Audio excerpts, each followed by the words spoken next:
the historic and distinctive Mediterranean atmosphere of the unique round-the-houses circuit at Monaco, the Grand Prix scene has made a huge transatlantic leap to downtown Detroit in Michigan, USA. Unlike Monaco, the new circuit is used in an anti-clockwise direction and is all straights and corners rather than curvy twists and turns. But like Monaco, it has a tunnel and is very tough on brakes and transmissions. None of the drivers have seen it before, so they all start equal after the frenzied rush to get here for round 7 of the World Championship. Only 6 points separate the top 6, with Alain Prost 1 ahead of John Watson, Pironi 3rd, Rosberg 4th, Monaco winner Patrese 5th and Niki Lauda 6th. And after an extremely contentious practice period, once again it's Alain Prost in pole position, with Andrea de Cesaris 2nd, Rosberg 3rd, Pironi 4th, Winkelhock 5th and Giacomelli 6th. John Watson's down in 17th, and amazingly, world champion Nelson Piquet's failed to qualify. But for the crowd watching the first Detroit Grand Prix, rapid chaos and confusion. Because when the race started, into the lead went Alain Prost, but rapidly, indeed on lap 7, Riccardo Patrese there in the Brabham hit Roberto Guerrero's ensign after having trouble with Elio De Angelis's Lotus. Then with Rosberg in 2nd place, Pironi in 3rd, Mansell in 4th, Giacomelli in 5th, Chiva in 6th, more excitement as Patrase's car caught fire. The untried organisation fumbled into action, as you see, with a lot of drama with the fire extinguisher, but in the end Patrase's car fire was put out, and then with confusion all round the course and worry about the dangers of cars on the racing line, out went the red flag. The race was stopped on lap 7, and Alain Prost, who had been in the lead by about 3 seconds from Keke Rosberg, got out of his car and the debris was cleared up all around the circuit. But it revealed then that a lot of other cars were out too. Mauro Baldi was out. Alain Prost got out of his car with his injured foot from Monaco, giving him trouble. Mauro Baldi's car was out. There it is, being craned off the circuit. So was Jarier and Bursell and Alboreto and Winkelhock and Andrea de Cesaris, who had been so superb in practice. Riccardo Patrese walks in, the man who won at Monaco and 2 World Championship sports events in the last 3 weeks. And Winkelhock, disconsolately after a fine 5th position, is in the pits.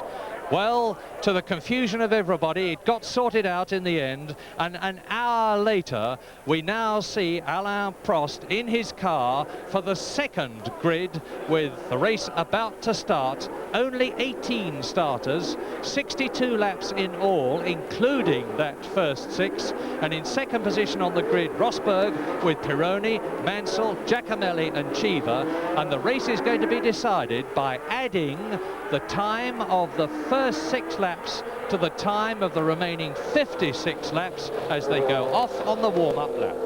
Well, here we are on this brand new circuit, first time out, never raced on before.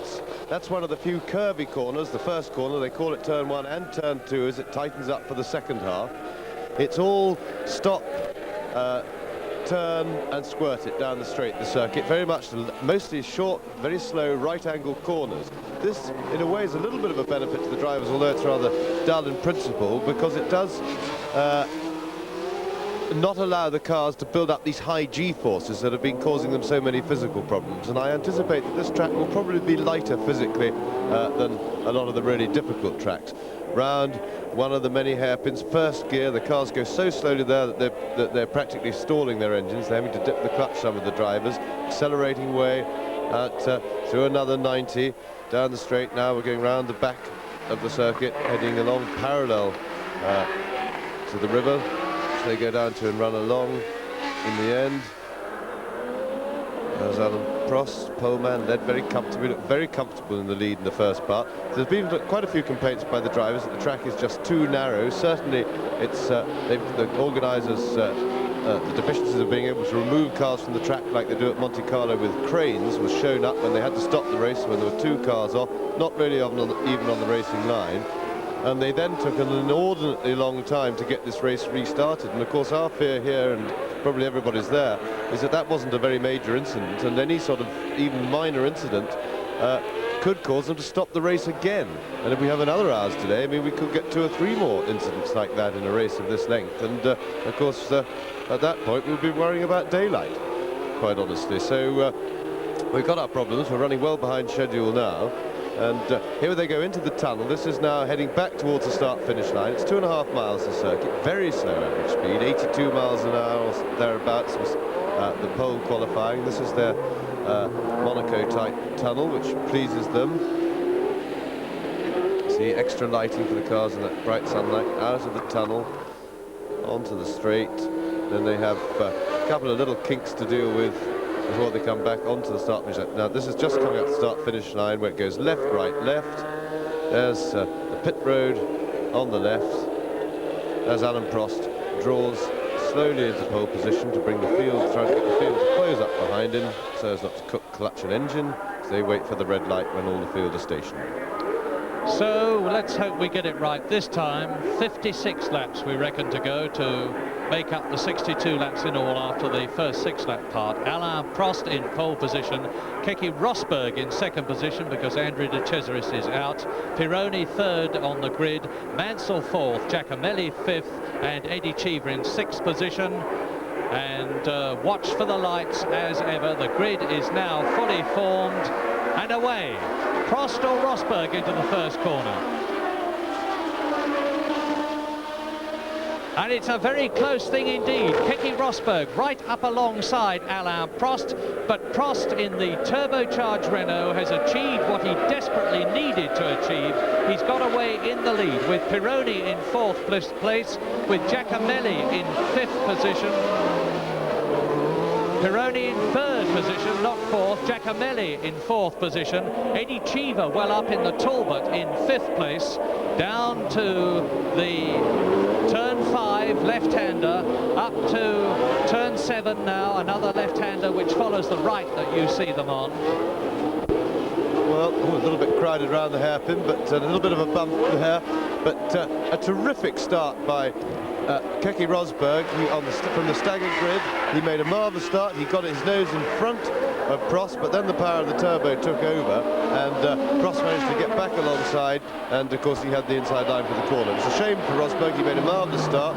He nearly made it, but he did need to get off in the lead because Prost has got this 3.5 or so seconds cushion because the two race times add together. Don't forget, we're now running as 2 heats with times added together, so we'll be a little bit complicated in sorting out exactly where everybody are, because where they are on the road is not necessarily where they are in the race, but at the moment it is in race and road order, with Prost leading, albeit by a few tenths here, and Rosberg adding up to a total of about 4 seconds, if you now understand what I'm trying to say.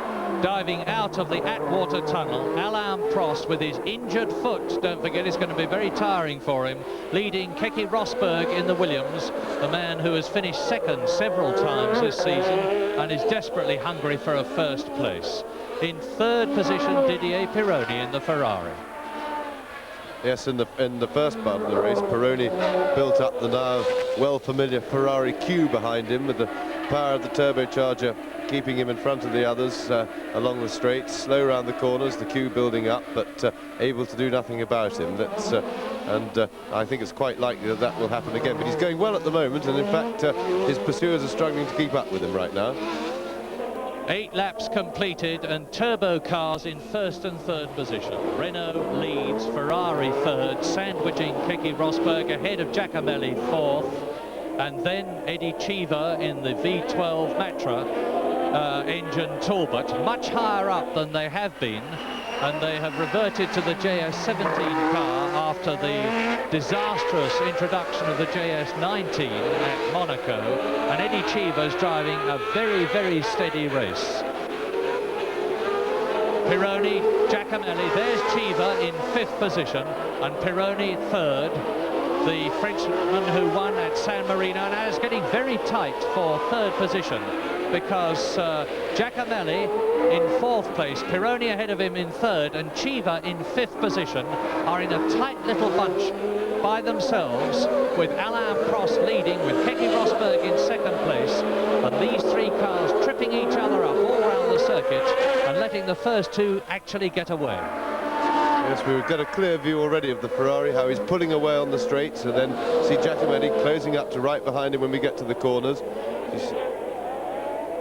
And that's Salazar. Eliseo Salazar has gone into the barrier in the ATS and knocked off the offside front wheel. He's had a terrible season, Salazar. He's either failed to qualify or had to retire in every race except one this year. And the very likeable quiet Chilean is out again, this time at Detroit. Not understandably looking very happy with things as Alain Prost goes through. Now Keke Rosberg, who was 6 seconds behind him, has closed right up and is giving the Frenchman in the Renault a pretty hard time. And Prost, we are conscious all the time, has got this damaged foot after Monaco. You'll remember that tremendous crash he had at Monaco, and the ATS is right on the racing line. Let us hope that the marshals somehow can drag it out of the way as Rosberg is right up with the lead. Yes, they're not heavy. They should be able to manhandle that just back a little bit down the track and clear it off the racing line to give the drivers a clear exit. Would certainly help. It's interesting because after Prost had pulled away a little bit, looking a little bit, and here we've got a replay. In the background, you'll see Salazar's car just go straight on. He obviously went a little bit wide in the corner, got the super and there we go, crunch. Off comes the right-hand front wheel, car buried in the wall. Salazar completely unhurt, but it would be nice if Marshall can just push that back out of the way. Now, as I was saying, Rosberg has now closed right back up to Prost again. Prost looked to be very dominant in the first part of the race before it was unfortunately stopped then. He then threatened to dominate this race, and here is Rosberg actually having a go. Now, Rosberg is stuck with the problem of being in the car with less power, very much inferior on the power stakes, so it's a traditional problem. The turbos muscling their way away from corners too fast to do anything about, and then not being quite as manoeuvrable around the corners. And while Alain Prost with Keke Rosberg in his wheel tracks are battling for the lead, replay. Yes, that's Rosberg. It's a very ambitious spot to have a go, but and he showed in the nose a little bit, but Prost was really no trouble then. The only problem is if he's planning to pass there, he shouldn't really show Prost his plans in order that he can plan a counter. Lap 22 then in this 62 lap race, and behind these two as Rosberg tries again in exactly the same point. Really, he better be careful because he's signalling his intentions now to Prost, the leader, who will be very careful to shut the door in advance. But behind these two, still the battle for third place raging, with Pironi in third place, Giacomelli right behind him in fourth place, and there is Rosberg, and Eddie Cheever is still fifth, and again Rosberg shows his nose to Alain Prost, and he's through. What is he? Yes, right round the outside, nearly hitting the wall, and Prost slows right down. Yeah, terrific manoeuvre there, but I think Prost must have missed a gear or something coming out of that corner. He seemed to have a problem and not accelerate, but Rosberg seized his opportunity, took the difficult way round. The cars did have a little bump, they touched, but Prost, I think, was in a little bit of trouble. He did the right thing. He kept well clear, didn't force the point, and of course Rosberg went a little bit wide on the marbles. But here we see the thing again. This is the corner before. Rosberg shows him his nose a little bit, but he's not going to pass there. And then you watch Prost doesn't seem to accelerate, so Rosberg accelerates, goes around the outside. There they have a little touch of the front wheel, a little bumping and things, but something seems to be wrong with Prost's car. Rosberg is through into the lead that he needs. He has now got to work hard to kill the lead that Prost has established over him from the first half, and then to get away and set things up properly. Now, 4 cars battling for third position because Niki Lauda is in 6th place and he's closed right up to Eddie Cheever in the Talbot. And it's Pironi 3rd, Giacomelli 4th, Cheever 5th and Niki Lauda 6th. And the enormously, and nearly losing it there. And through goes Cheever, Eddie Cheever passing Bruno Giacomelli, and that gives Niki Lauda the chance to close up. Well, Giacomelli did very well to hold that slide. He was, I would have said he'd pretty well lost it. He's been hanging on there for a long time. That's the first change we've seen in that battle, but it's been a roaring battle for some laps now. And there goes Lauda getting inside Giacomelli, who I think lost concentration a little bit, led him through, and so they both nipped by. Now we're going to see if Cheever and or Lauda can do anything about this red chicane that they've got in front of them that's always proved so difficult to pass. A wonderfully powerful engine that Ferrari's got, but unfortunately for both their own drivers, here we see Lauda locking that inside that front wheel a little bit, just little puffs of smoke off the locked wheel, and he's through safely and off and away. And it's the tyre story again in this race. On Michelin is Alain Prost, and Alain Prost is now ahead of Pironi. Rosberg in the lead. Keke Rosberg is ahead of Alain Prost. Down to second position goes the Frenchman, and Keke Rosberg, thirsting for his first Grand Prix win after 3 seconds, is in the lead. Yes, Rosberg looks well established now. Prost has been in some sort of trouble. At various points on the circuit, he seems to slow as if he can't get gears or the car doesn't accelerate. Something is definitely wrong with his car, but he'll hold on to his position. And, of course, he's fallen back into the clutches of that big battle, but they'll be anxious to get him out of the way and running.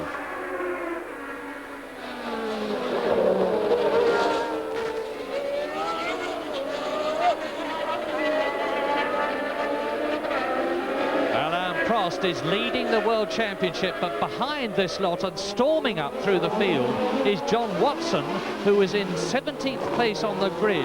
He started up to 13th position, and now he's in 10th place as we watch this battle, with Keke Rosberg now leading and pulling away from Alain Prost, who is holding up, obviously holding up, the Ferrari of Pironi, who is in 3rd position. Eddie Cheever is in 4th place. Niki Lauda is in 5th position. Bruno Giacomelli dropping back in 6th. And the problem, of course, is how can you possibly get past on a circuit like this? Yes, with great difficulty. Over the top is probably the easiest way, but it tends to result in damage. That's the only problem. And here's Pironi having a go at Alain Prost. Yes, he's got him, which is just as well, because Prost got a problem around one of those hairpins we saw just now when he practically came to a halt. And the circuit is so narrow that all the others had to just queue up behind him. There was nothing that they could do. Anyway, Pironi's through. Now, can the others get through? Because they haven't got the same power advantage that Pironi's got, and the Renault will go away from the straights. Here is Cheever, right up his chuff, trying to get around it. And Watson is right up with Lauda. John Watson, who got up from... He's driving an absolutely incredible race. He's going through the field like a hot knife through butter. He's up to 7th position behind his teammate Niki Lauda. So there is Pironi 2nd. Prost is in 3rd position. Cheever is 4th.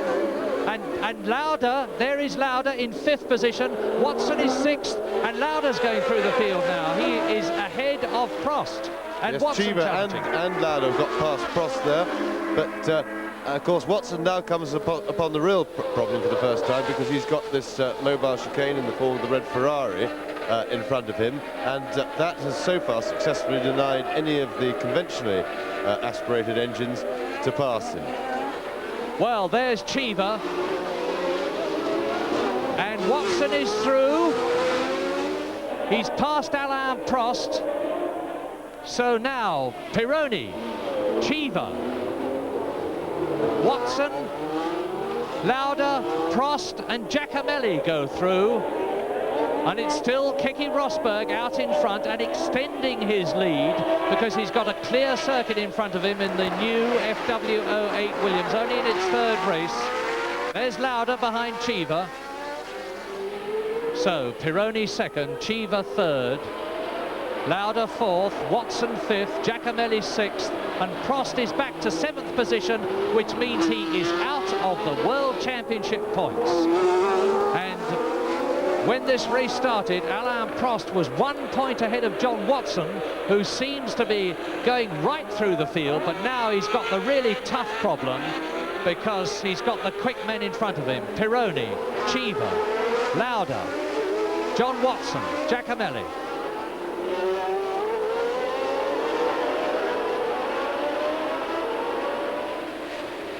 Well, this Detroit Grand Prix may have been an hour late getting away. Yes, Giacomelli in 5th position ahead of John Watson. So Keke Rosberg leading from Pironi, Cheever, Niki Lauda in 4th place, Giacomelli in 5th, and John Watson in 6th position. And it's now a question of who has got the right tyres as much as anything else. Pironi on Michelin and Cheever. And the 2 Alfa Romeos were, but De Cesaris out of the race. And of course, the McLarens are as well. Now look at John Watson. John Watson is through. He's past Giacomelli now. So he's up to 5th position behind his teammate Niki Lauda, and John Watson has come up from 13th to 5th position. Yes, and when he got clear of the bunch that he was involved in before, he really flew up to this bunch. He's slowed down a lot now because he's stuck in the queue. It's really a question of how Lauda will react, because Watson's going to be looking for a way around, but at the same time Lauda's been looking for a long time yet and hasn't found one. It's a question of whether he thinks that Lauda's climbing all over the back of Cheever now, but can't quite do it. He was looking for a way through there, but certainly the sight of Watson in his mirror has... here we see Watson going past Giacomelli, which was a fairly straightforward manoeuvre. He got a good slingshot out of the previous corner, good momentum, and that's carried him past Giacomelli on the straight. Well, let us not forget that Keke Rosberg is still ahead of this lot, leading again, and he has done in Grand Prix in the past, and he is way out in front as Giacomelli has another go at John Watson. John Watson holds him back, and Giacomelli is still in 6th place and trying again. And off! Oh dear, and that was a bit naughty by Giacomelli, but very lucky for Watson that he didn't get damaged, because Giacomelli dived inside at a really impossible place. Watson made a mistake at the previous corner. Giacomelli had a go there, but that was really uncalled for, and a great shame, because he has a reputation for impetuosity, and he's done this here. We're going to see it again. Now, he's not in a position to pass. It's going to a very tight right hand, and he just has a stab at it. Watson, nothing Watson can do from there. He's still within his rights. Giacomelli locks everything up, can't get out of the way. Luckily, it was a side blow on Watson's rear wheel, and for him, because he would have been a bit of an innocent victim there, and that just swipes Giacomelli's front wheel off, so he trickles into the wall just to make sure it comes off properly, and then sensibly drives it over to the other side of the track to park. And Prost in the pits, Alain Prost, who led and dropped right back out of contention, looks as though he is now effectively out of the race, and once again we have the story of the Renaults having shown so much promise only to fail in the race. And there is the order, and we're looking at the battle for 2nd position with Didier Pironi in the Ferrari, followed by Eddie Cheever in 3rd place. Niki Lauda is 4th, John Watson right behind them in 5th position, and the gap between Keke Rosberg, the leader, and Pironi in 2nd place is just under 21 seconds. So Keke Rosberg really only has to keep going, although there's a long way in the race still to go in order to win. They go past Salazar's broken motor car, with Cheever 3rd, Lauda 4th, Watson 5th.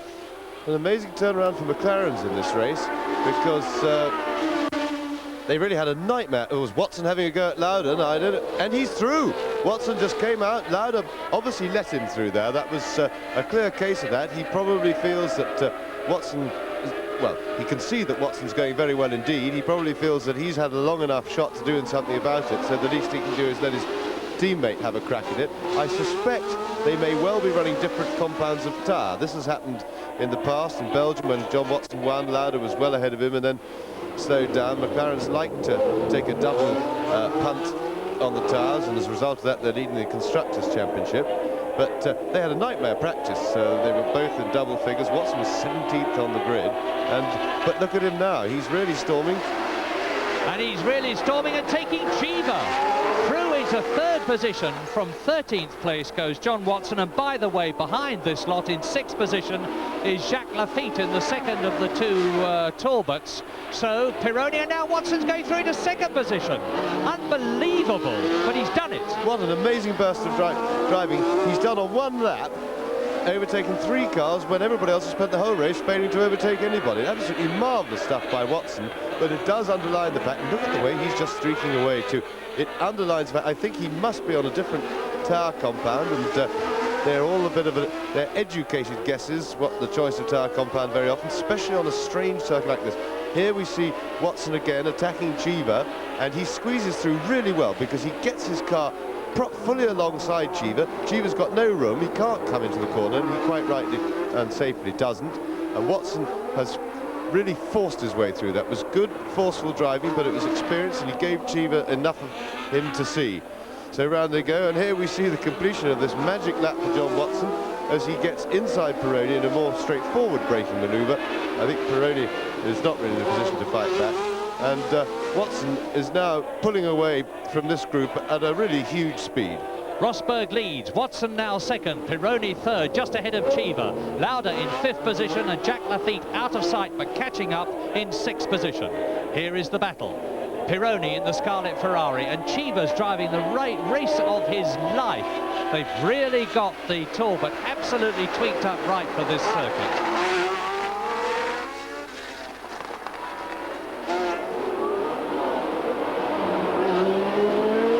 The question now is whether Watson can catch Rosberg.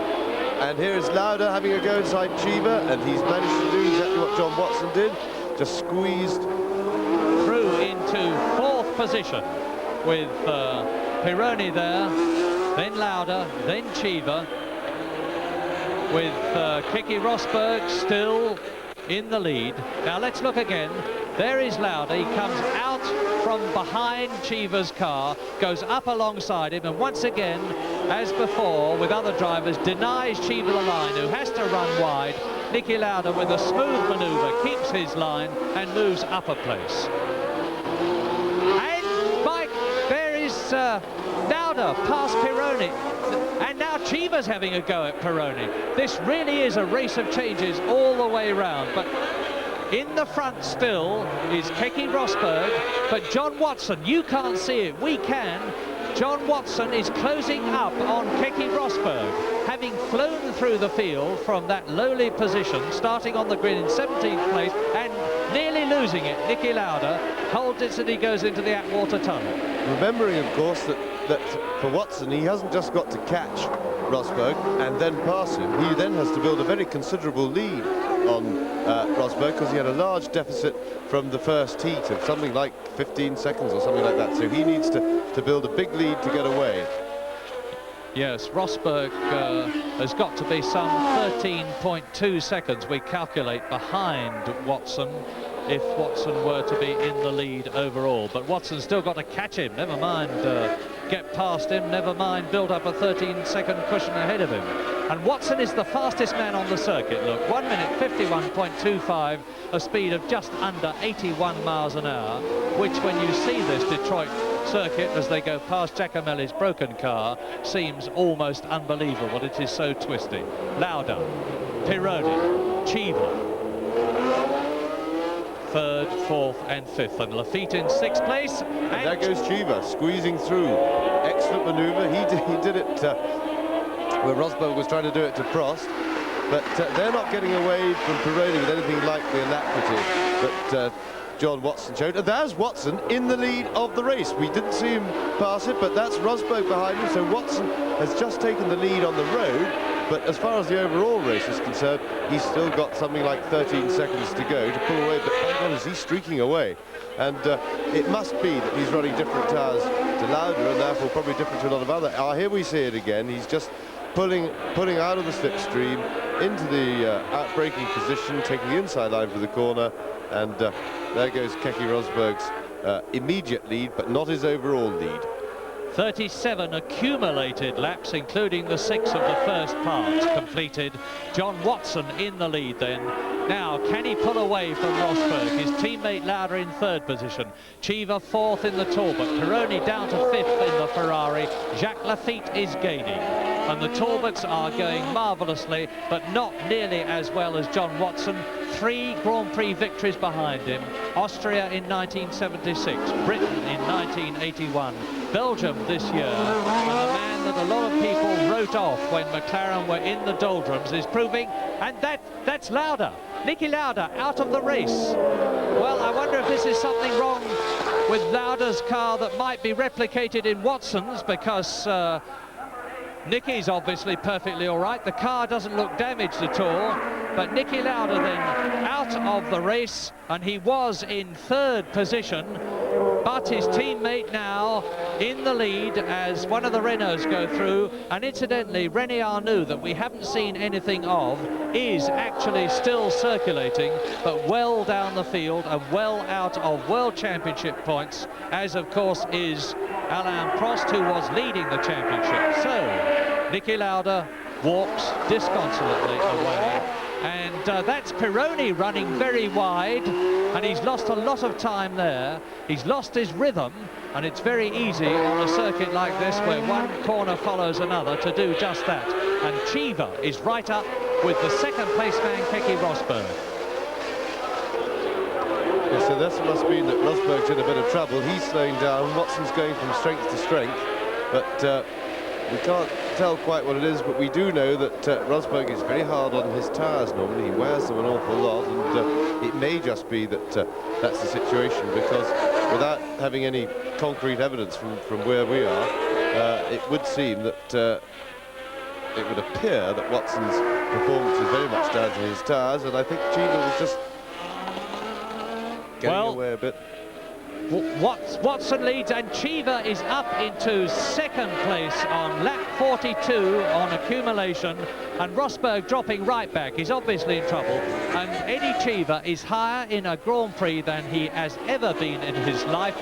And once again into the pits goes a Renault, but this time it is not Prost, it is René Arnoux, and Renault are failing to get the reliability that they need to finish higher. John Watson in the lead. In second place is Eddie Cheever. Third is Keke Rosberg. In fourth position now, that's Nigel Mansell. Nigel Mansell in the John Player Special is out of the race, having driven a marvellous race at Monaco on a very similar course where he finished in fourth position. Is not going to do that here. The car, Nigel Mansell is trying to move the car a bit further up, and look at the nose of Lafitte's car. He's obviously gone into something, and it must have been another car, because if he had gone into the wall, it's Rosberg. He must have gone into the tail of Rosberg's car in front of him. I think it might have been Pironi in the Ferrari before, when we saw, because we didn't see what happened, how Pironi went wide then, but Lafitte was in the area with him at the time, and we haven't seen him since. But let's hope it doesn't affect the performance of his car. He still seems to be racing well, and it may be that a little bit of damage like that. The front fins are really only fins, they're not wings. A lot of them, like the McLaren we're looking at now, don't even run them. They don't do a lot, so hopefully it's not affecting his aerodynamics too badly. And look at that lot. Cheever in second position. There is Lafitte, and he's ahead of Rosberg now. So the two Talbots are in second and third positions. Cheever in second place, Lafitte is third, Rosberg is fourth, Didier Pironi is in fifth place, and up into sixth position comes Derek Daly, the Irishman, in the second of the two Williams cars. Well, fast and furious with a vengeance Detroit Grand Prix. There is Lafitte chasing his teammate Cheever. He's in third position, and it's the JS17 Talbot, not the new one, and Pironi goes through and takes Rosberg. So Pironi moves up into fourth position. Down to fifth place goes Rosberg. In sixth position is Derek Daly, and I wonder if Rosberg is going to be able to keep the car going to at least get one championship point. And here's a replay of Pironi going through and taking the Finnish driver, Keke Rosberg, moving up Pironi into fourth position. So Cheever goes through, now Pironi. And on lap 48 in this race, which we anticipate will run for 62 laps, Watson, Cheever, Lafitte, Pironi fourth, Rosberg fifth, and Derek Daly in sixth position. So both the Talbots, and there is Cheever's in second place, and both the Williams cars are in the first six places, with the single McLaren left now of John Watson. There it is in the lead on lap 62. Yes, Watson leading company. Of course, remember that it's 2 hours this race duration, 2 hours or 200 miles, whichever's the shorter, and the average speed being well under 100 miles an hour. Therefore, obviously, it's going to be the 2 hour rule. So we don't know exactly how many laps they'll do. Depends rather where the cars are positioned on the circuit when 2 hours is up. Well, John Watson could be on his last lap now. It's a little in the lap of the gods. There's the pit signal. You're in first position, plus 25 seconds with 2 laps to go. Yes, well, that's what the team is speculating, but we have it a bit marginal as to whether it's going to be 1 or 2 more laps, depending on when it finishes. I think it might only be 1, but the team will always take the precaution of giving him the most possible number, because the most awful thing that can happen to a driver is you signal him 1 lap to go, he comes around thinking he's won, slows down, the checkered flag doesn't come out, and have in my career actually seen races lost like that. So they'll give him 2 laps to go and then hope that he gets the checkered flag and notices it this time.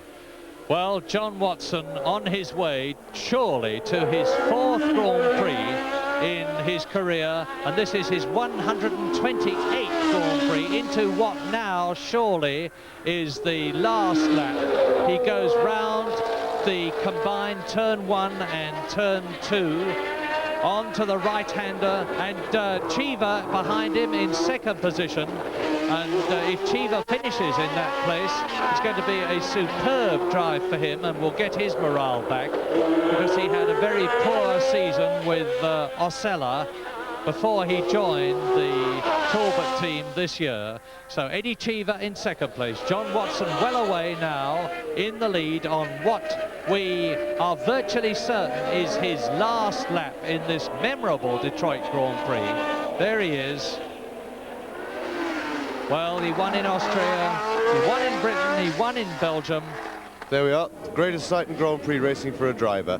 Such a big lead, they don't even have to put his plus on there. He's just going to cruise around. He may not even need that 1 extra lap that they're signalling him. But a wonderful drive by John Watson, really aggressive stuff when he needed it without ever taking any risks. He used undoubtedly he's had a car advantage, but he's used it to absolute perfection, and the highlight of the race, without any doubt, was Watson going through past 3 cars on 1 lap to get clear of the big hang-up was the potential group held up by the Ferrari, and then get off, and it was really a bit of a walkover from there on. But a great race, and Watson now that'll take him into the lead of the World Championship, and he must be a very happy man. And as he goes into the Atwater Tunnel, we reckon, we've done a quick check on the timings, and we reckon that this is indeed his last lap.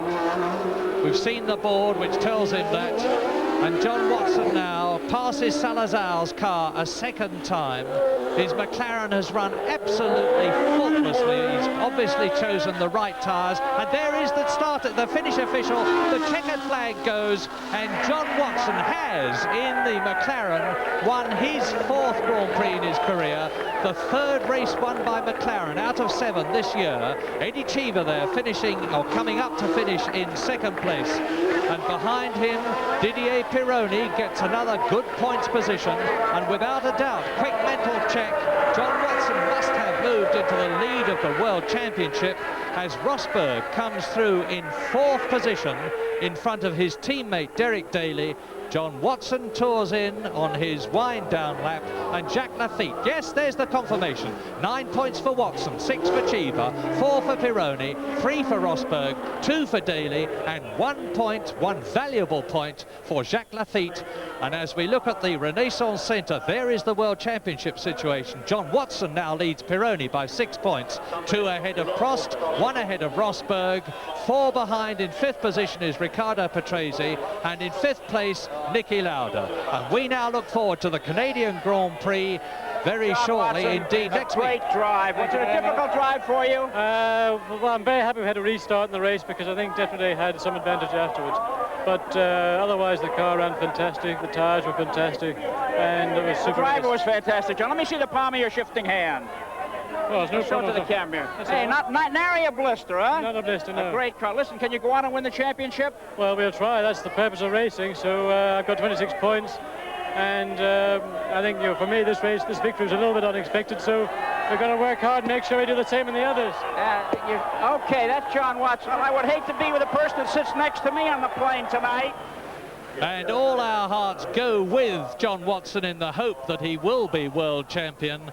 But he's got a chance to make up another 9 points at Canada next Sunday. And we hope, but that as ever, you're going to join us.